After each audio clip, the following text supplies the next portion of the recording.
All right, I know it doesn't really look like much at this point, but I am standing in our fruit orchard and strawberry patch.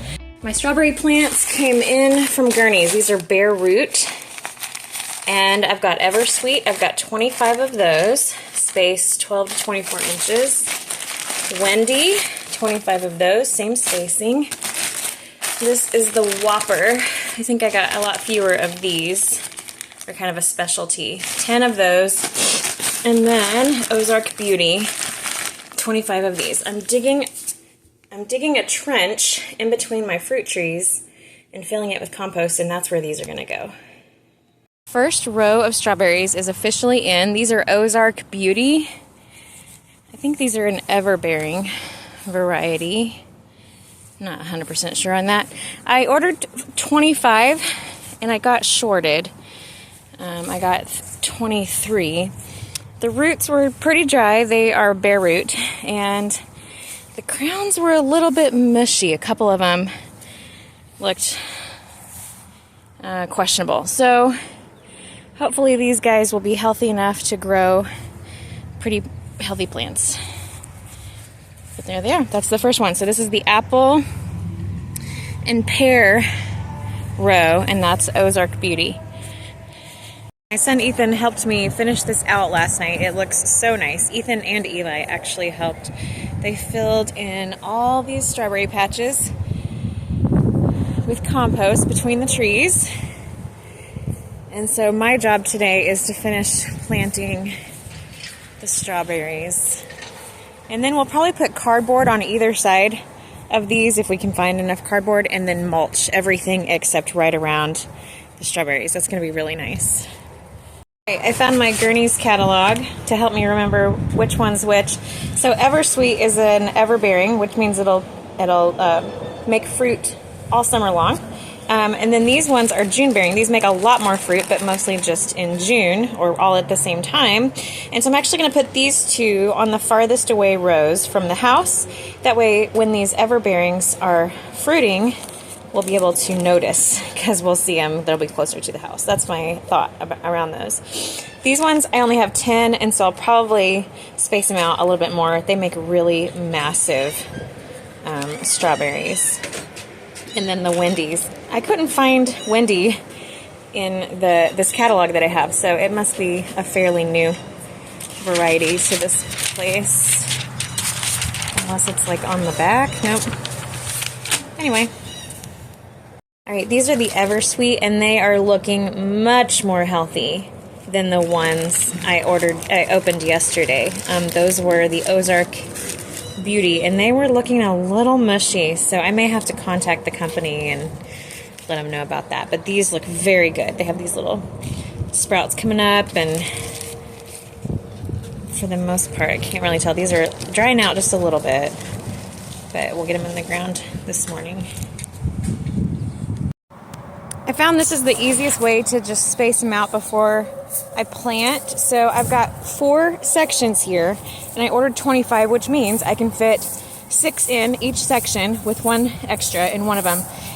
The problem being, I got shorted on this variety too. I only have 20, and I should have 5 more here. So we're definitely going to have to contact the company, but I'll plant these and get them all settled. This is the June bearing variety Wendy, and of all the roots so far, these are the best looking. They have the longest root systems. They have the best looking sprouts coming out there. Looks really nice. And these guys weren't shorted. I actually had 2 extras in this package, so I do appreciate that. My ditch diggers dug a slightly shorter ditch over here. So each package that I got had had some information about how deep to plant these. I'm trying to split the roots up a little bit. When I have 2 hands, this is actually easier.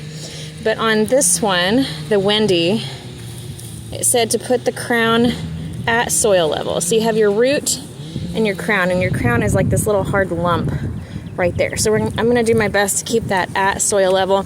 The other 2 that I planted were slightly below soil level. And And I've never done strawberries for perennial use. I've never had the dedicated space for this. So I did do a little bit of research on what they need. They need full sun. That's not surprising. But they also need space. Like if you're going to let them multiply, they need space to be able to branch out and send those runners. And then there's a whole process of letting the runners create roots in the soil. Then once they have roots, you separate them from the mother plant. And you can either reposition them or leave them wherever they landed. But what I found interesting is that after 3 years, this is going to be considered the mother plant, right?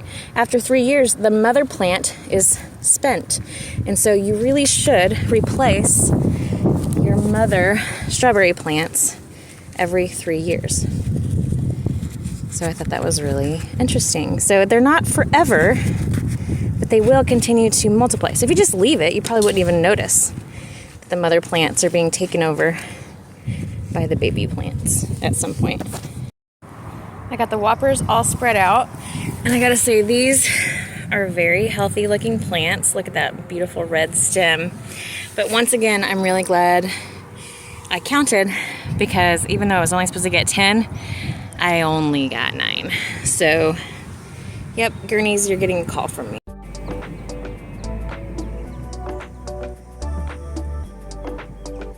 There are 20 fruit trees fully planted and ready to go.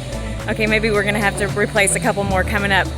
But I just finished planting 85 strawberries in between each fruit tree. All right, there's 85 total, about 5 or 6 in between each fruit tree. I'm so excited. I don't know what this year will bring, probably not much, but in the years to come, I'm really hoping to have a great harvest from this.